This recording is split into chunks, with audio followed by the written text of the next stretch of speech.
And that is why it is time to quit the project that you're struggling with. No, I'm just kidding. Hi, welcome to Uncorking with Kate.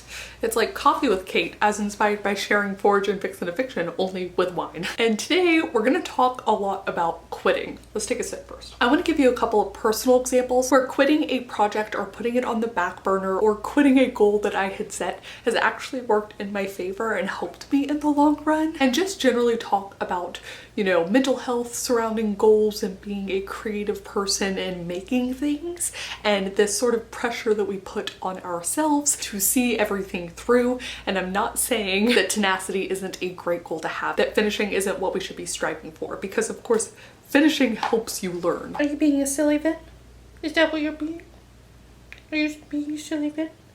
Yeah. There are so many valuable lessons that you learn from finishing things, but that's not what we're going to talk about today, because you already know that, right? I'm going to talk about, not in defense of quitting, as that sounds bad, but I've recently been working on another sort of murder mystery project. Now, once upon a time, for y'all who have been with me on this channel for a while, you'll know that I was working on a story called Murder Mystery Tennessee. I drafted the entire thing. I think I ended up with about 60,000 words or so on that. I was set to try and revise it. I think I actually did attempt to revise several chapters. There was a part where, and I wish I would have figured this out sooner, I could not get the beginning of this story. And I'm usually someone who's pretty good at beginnings, so that should have been my first clue. But as I tried to revise it, as I got through those first couple chapters, thought I figured it out, tried again, thought I figured it out that time, you know, I was like, I need to put this on the back burner.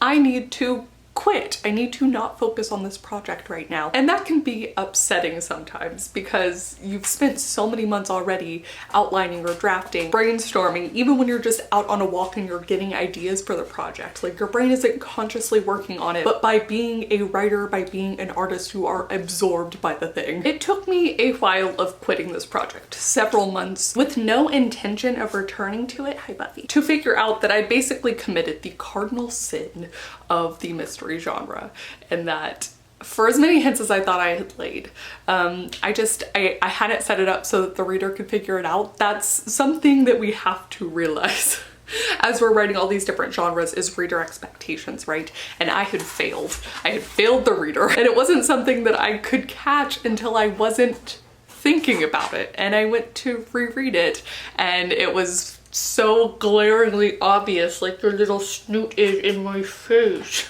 Now, you would think the hard part was figuring out that I'd committed the sin, but as it turned out, the hard part was figuring out how to fix it, how to keep the integrity of the story, how to keep the heart of the characters when part of their motivations inevitably had to change in order to get this murderer in sooner. And yeah.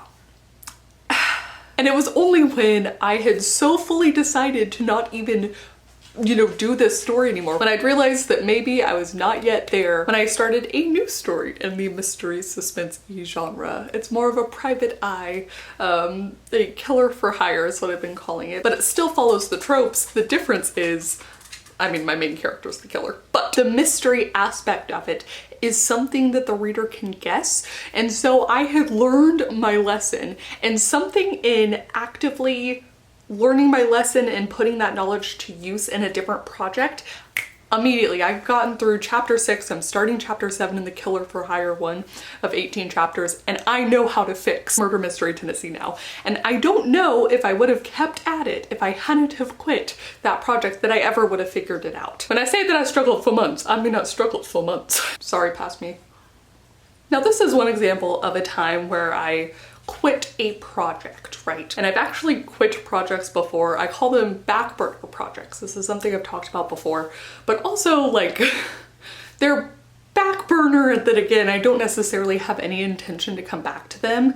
You know, if I do, that's fine. I think in some ways we're always harkening back to old projects and trying to pull the bits that we can as we improve as writers. So no project's ever completely dead or completely lost. But I always give the example of my science fiction project I did for a NaNoWriMo one year. I'm just not a good enough writer to do science fiction. In part, I don't read enough science fiction, and it's honestly just not a genre that is, you know, my favorite. It's not the one that I constantly am pulling off of the bookshelves, right? So this is not something that I necessarily foresee myself getting better at anytime soon. But my human zoo concept is still one that I love. And it's still one that I do have faith that maybe 20, 30 years down the line, when I'm a better writer, I will return to it. But I still consider that I've quit that project. Like, that's not even anywhere close to being in my brain.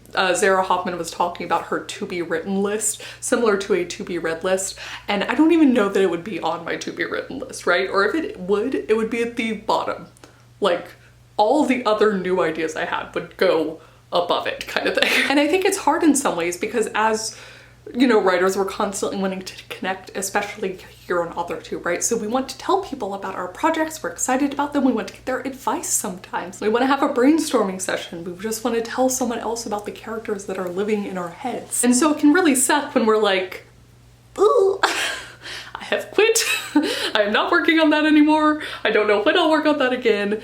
But I also think that that should be celebrated. I think it takes a lot to realize that you're just not currently skilled enough, if that's one way you want to put it. It's also okay to be like, I'm just bored of that concept. Sometimes you think something's really cool, you go to write it, you get it out, and you're like, maybe that wasn't as cool as I thought, and that's okay too. I have had several ideas that I've written just because I thought it would be interesting, and acknowledging that no one else is going to find it interesting.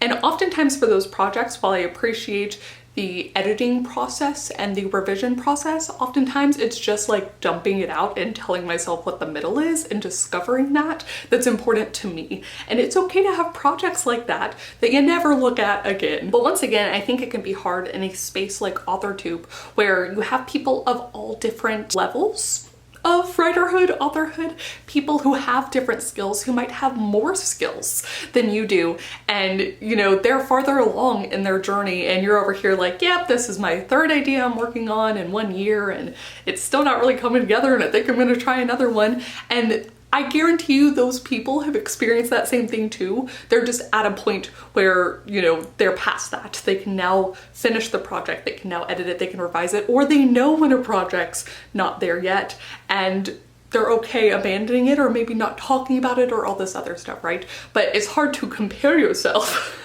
against those people. And I think we just need to accept that it's okay to quit several projects, to have several abandoned projects here and there along our path to authorhood. Similarly, I will link my friend Brooke Passmore's video down below where it's okay to actually even quit writing for a time or to sort of pivot and realize that the storytelling process isn't the interesting part for you. Maybe it's the cover design process like Brooke. Maybe it's editing other people's work that interests you more. Maybe it's actually poetry or songwriting or whatever else, and that's your means of creation. And you know what? It's also okay to circle back around a few years later and unquit or pick it up again, you know?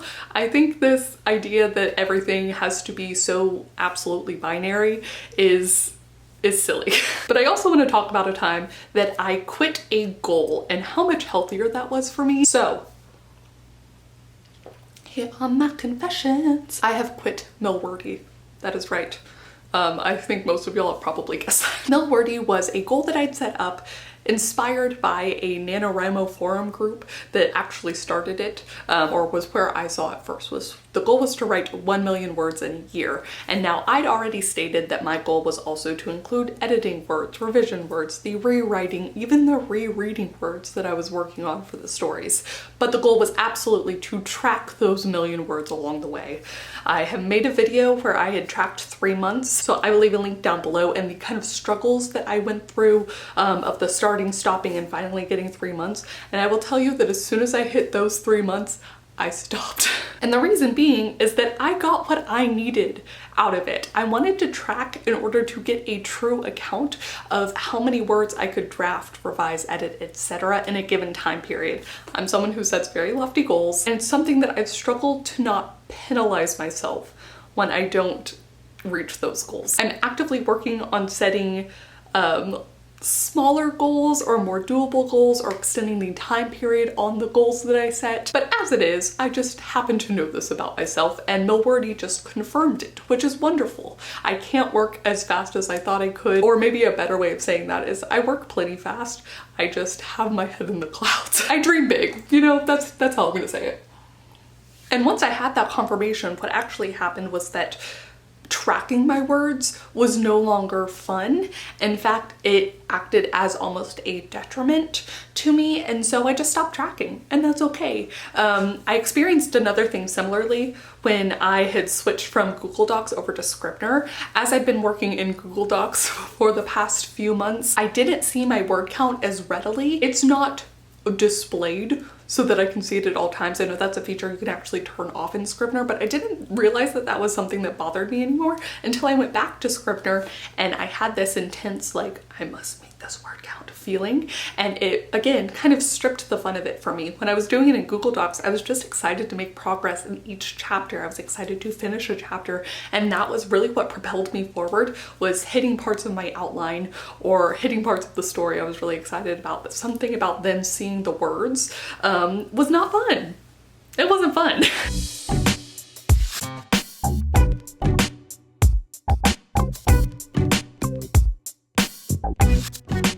Some part of me has always felt this kind of way, though I've definitely used words to motivate me in the past. That's why I thought a million word year would be a good idea. But it's funny to have these realizations about yourself later, because of course I always set a goal that's a non-word count goal for NaNoWriMo or the camps, so that if I don't hit my word count goal, I'm still really happy about my progress. And hearing that now, realizing how word count has potentially impacted me, is like, no duh. So I quit. I quit tracking my words, I quit milwordy, and I feel so much fucking better for it. And that is okay. It's a goal I set for myself. It was a goal that I encouraged other people to participate in, and if they wanted to, and I hope that if it's not encouraging to them, they also quit. Or I hope it propels them forward. We all tick in different ways, and what motivates one person might not motivate another person. So basically, cheers to quitting. But really, I think it's more like cheers to being kind to yourself. This is something that I've been working on throughout this entire year, which is just being kind to myself and figuring out how best I work, not in a way so that I may maximize it, but how I can make myself feel better. Before, it was all about maximizing productivity, and now it's about just being the healthiest, best, happiest version of myself while doing what I love. Yes. And sometimes that means quitting. Cheers to that. Cheers again. Of course, the exciting part for me is that I will eventually be returning to Murder Mystery Tennessee. I think I'll take some time after I finish this first Killer for Hire story. Maybe while that one's on the back burner, I can work at replotting and re-outlining Murder Mystery Tennessee so that it now fits the genre requirements and reader expectations. But it's okay that this is the part of my journey that I am on. It's alright to try new genres, realize they're not for you. It's alright to quit those genres and quit those stories. It's alright to go back to those stories and just like piece out what worked and didn't and put it into a new story. But please do comment down below. Let me know of a time that you had quit a project. Let me know when you've returned to projects in the past that maybe you thought you'd never revisit. Let me know about a time you set a goal and then quit a goal. Let me know if it was like a community goal. And let me know how you're being kinder to yourself in 2021. But that is gonna be it for me. Thank you guys so much for watching, and I will see you all very soon with a new video. Bye. So much. Oh, you guys. Okay.